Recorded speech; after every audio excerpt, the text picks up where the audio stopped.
Okay, Catherine, how you doing? I've got your post up here. Thank you so much for kicking things off for this week two exercise, person, place, and thing.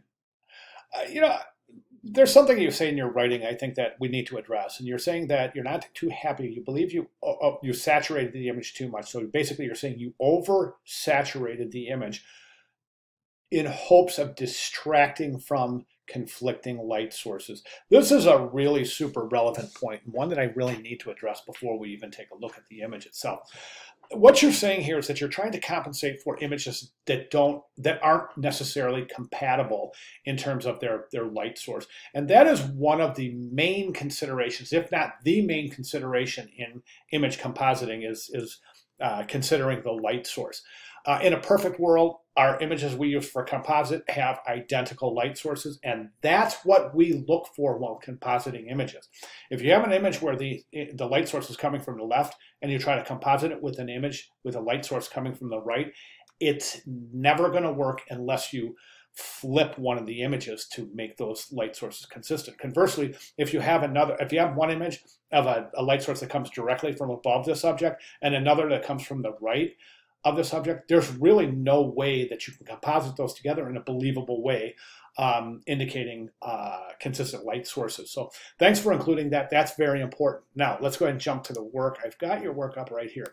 I'm going to reduce the size of this window so we can fit this in the window itself, and that's perfect. Yes, okay. So what are we seeing here? We're seeing person, place, thing, right? Now we have these light sources. Now I don't necessarily see these really as conflicting light sources. However, upon really super close examination, you can see that the light source on this image, based on the highlight area of her sweater, seems like the light source here is coming from this direction. Over here, however, we can clearly see based on the shadows that this light source is coming from over here. So we do have conflicting light sources.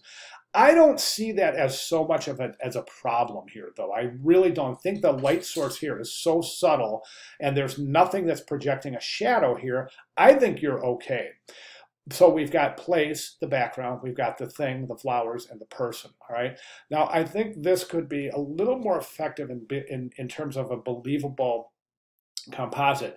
The one thing we're looking at here is perspective in terms of this being believable. So this set of sunflowers here, first of all, are masked beautifully. We can clearly see right through the holes in the leaves, we can see the background. That's good stuff. Nice selection job there. What we're seeing here, though, is a kind of a weird perspective, because right now we see that the garage is on an angle, right? She's standing on an angle. So it's very believable that she could be standing in front of this garage or this building, right? But the sunflowers take on a completely different perspective, meaning that these are facing the viewer head on. And in this scene, it wouldn't make sense that these flowers are just facing the viewer head on, while typically people would plant their plants parallel, not perpendicular to the structure, right? So these would be kind of facing the same way, parallel as the building in the background. So that points to inconsistency based on perspective. As I said, I'm not so concerned about the conflicting light sources, but I am concerned a little bit about the reduction of realism here based on perspective.